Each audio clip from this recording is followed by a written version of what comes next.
Private పాఠశాలలో qualified టీచర్లు ఉండరు.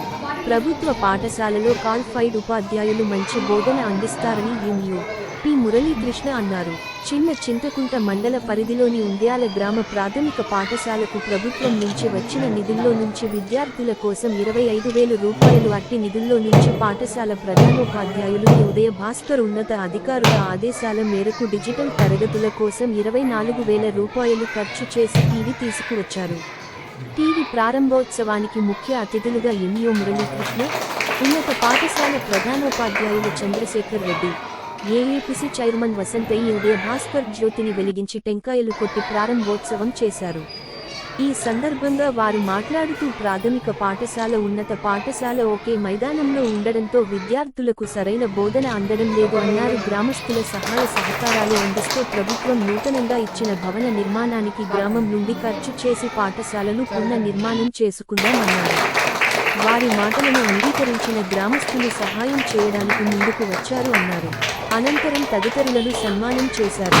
ఈ కార్యక్రమంలో మండల సిఆర్పి విజయ్ సింహ, ఉపాధ్యాయులు ఎస్ స్వాతి, ఎం తిరుపతమ్మ, డి స్వర్ణలత, బి శివాని, విద్యార్థుల తల్లిదండ్రులు.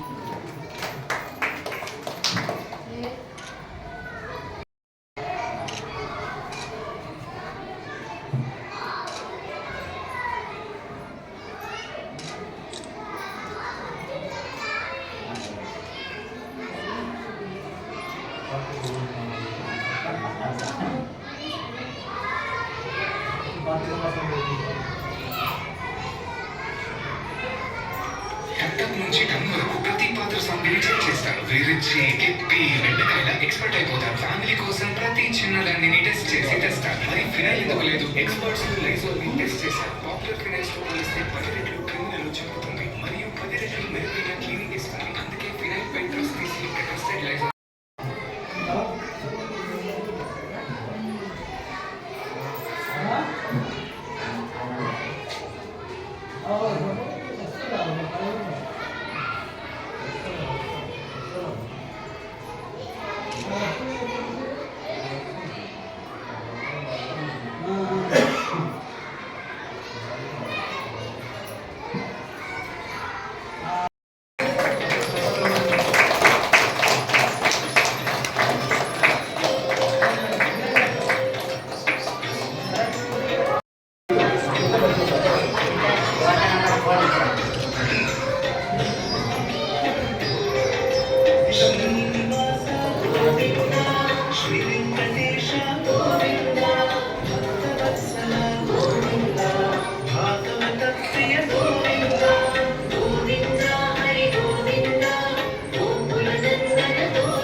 జడ్పీహెచ్ ఉంజాల ప్రధానోపాధ్యాయులు శ్రీ చంద్రశేఖర్ రెడ్డి సార్ని భవనం కోసం ఎంత దూరమైనా వెళదాం, ఎవరితోనైనా పోరాటం అంటూ మనోధైర్యాన్ని నూరుకోస్తూ అనుక్షణం మా విన్నటిని ప్రోత్సహించే మా ఉంజాల ఏజెన్సీ చైర్మన్ శ్రీమతి వసంత గారిని వేదిక అలంకరించవలసిందిగా కోరుతున్నాం.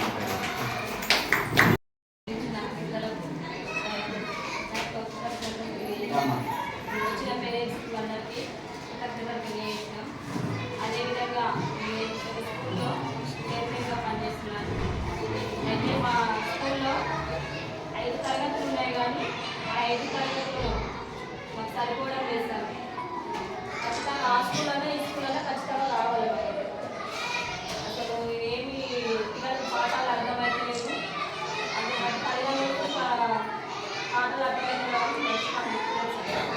ఖచ్చితంగా మాకు ఎదురుస్తున్నాం.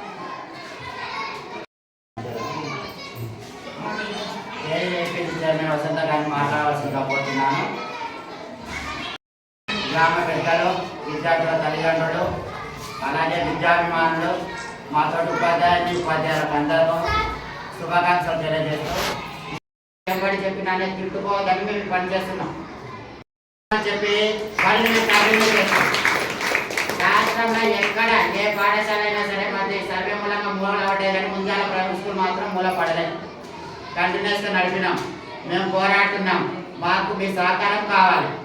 ఒకవేళ మీరు తరగతి గదులు ఇస్తే ఏం చేస్తారు సార్ అని అడగవచ్చు. ప్రైవేట్ స్కూలు మాకు చెప్పేటట్టు మేము చేస్తాం. మా ఉపాధ్యాయులు మేము అంతా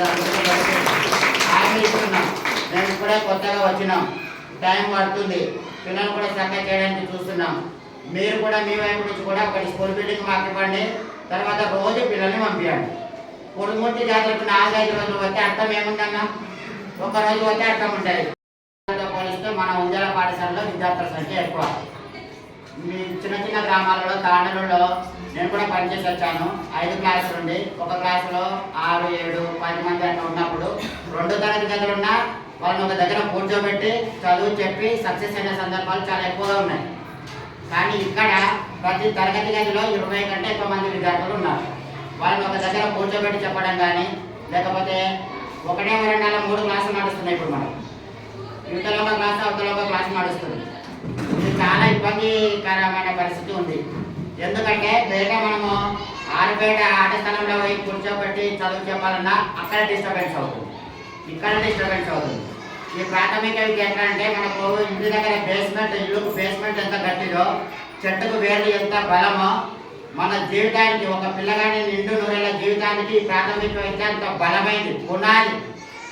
అవి ఎంత గట్టిగా ఉంటే ఎంత బాగుంటాయో ఈ విద్య మేము చక్కగా నేర్పిస్తే సమాజానికి వాడంత మంచి పిల్లవాడవుతాడు. మేము మా సాయశక్తిలో మీకోసం మేము కృషి చేస్తున్నాం. నిజంగా ఒక పాఠశాల అంటే ఏముండాలంటే ఒక తరగతి గదికి ఒక క్లాసు, తర్వాత మంచి ఆట స్థలం ఉండాలి, మంచి చెట్లు ఉండాలి, పిల్లలకు బాత్రూంలకు దాచుకోవడానికి టాయిలెట్స్ ఉండాలి. ఇవన్నీ ఏవి మన దగ్గర లేవు. అట్లానే నేను కూడా ఈ రోజుకు కానీ వచ్చి 4 నెలలు అవుతుంది. వచ్చినాక ఏం చేద్దాం, ఎలా మారుద్దాం, ఎలా చూద్దామని ఆలోచన చేస్తూనే ఉన్నాము. కానీ ఎటువైపు ఎక్కడ కూర్చోబెట్టినా ఎటు చేద్దామన్నా కూడా ఎక్కడ ఏడ తోస్తలేదు. లాస్ట్కు ఆడ హై స్కూల్ బిల్డింగ్ ఉంది, ఆడికన్నా పోదామని చూస్తున్నాం. ఆడ ఒక బావి ఉంది, వాగుంది పక్కన. చిన్నపిల్లలు ఎప్పుడు ఎట్లా ఉంటారో అని మళ్ళీ సందేహాలు, అనుమానాలు, పిల్లలు తెలియదు. ఈ మళ్ళీ ఏమవుతుందని మళ్ళీ భయం కూడా వెంటాడుతుంది. కాబట్టి మా వైపు నుంచి మేము ముందరికి స్టెప్పులు వేస్తున్నాం, కానీ మీ వైపు నుంచి అయితే మాకు ప్రతిస్పందన లేదు. ఏమేమి చేస్తున్నారు సార్ మీరు అంటే, లొల్లి అయినా సరే కూర్చోబెట్టి ఓపికతోటి పాఠాలు, డోలు మూసుకొని పాఠాలు చెప్తున్నాం, పోరాడుతున్నాము. తర్వాత నిన్నమన్నా సార్ శివన్ టీచర్ కొత్తగా వచ్చింది. వెనుకబడిన విద్యార్థులకు సాయంత్రం 4 నుంచి 5 గంటల వరకు ఆ టీచర్ని ఇక్కడనే పెట్టి 1 గంట సేపు చదివిపిస్తున్నాం. నిన్నమన్నా పిల్లలు లేట్ అయ్యేస్తున్నారు, చూసిందా? 1 గంట లేట్ అయ్యేస్తున్నారు. ఆ టీచర్ని రిక్వెస్ట్ చేస్తే టీచర్ ఒప్పుకున్నారు. తర్వాత మా టీచర్లు అందరూ కూడా గవర్నమెంట్ సర్వే ఇస్తుంది. సర్వే వైపు నుంచి కూడా చూస్తే మధ్యాహ్నం స్కూల్ కంప్లీట్గా వదిలిపెట్టాలి. ఉదయం పాఠం చెప్పాలా, మధ్యాహ్నం కంప్లీట్గా సర్వే కోసానికి స్కూల్ వదిలిపెట్టి టీచర్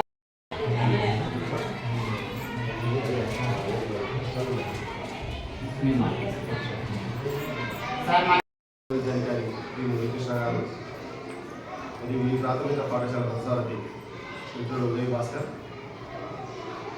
అమ్మ ఆదర్శ పాఠశాల కమిటీ చైర్పర్సన్ మరియు ఈ గ్రామ పెద్ద విద్యాభిమాని రమేశాల పత్రికా మిత్రులు, సిఆర్పి తల్లిదండ్రులు అందరికీ కూడా ఈ డిజిటల్ తరగతుల ప్రారంభ సమావేశానికి ఇచ్చేసిన మీకందరికీ హృదయపూర్వకమైనటువంటి శుభాకాంక్షలు తెలియజేస్తూ, సారు ఆవేదన మీకు అర్థమై ఉంటుంది. ఎంత తపన, ఎంత ఉత్సాహం, పిల్లలను బాగు చేసుకోవాలనేటువంటి ఒక ఆలోచన వచ్చిందో మీకు అర్థమై ఉంటుంది. మరి ఆయనకు ఏమాత్రం తీసుకోకుండా కూడా నా ఆలోచన అదే. సార్ చెప్పింది మళ్ళీ నేను ఇంకొక భాషలో చెప్పదలుచుకొని, పిల్లల భవిష్యత్తుకు ఉన్నది పాఠశాల, అందరికీ అర్థమై ఉంటుంది. నమ్ముతున్నాను. సార్ రిక్వెస్ట్ చేస్తున్నాను సార్, విద్యార్థుల యొక్క తోడ్పాటు మాకు ఎప్పుడు అందించాలని కోరుకుంటూ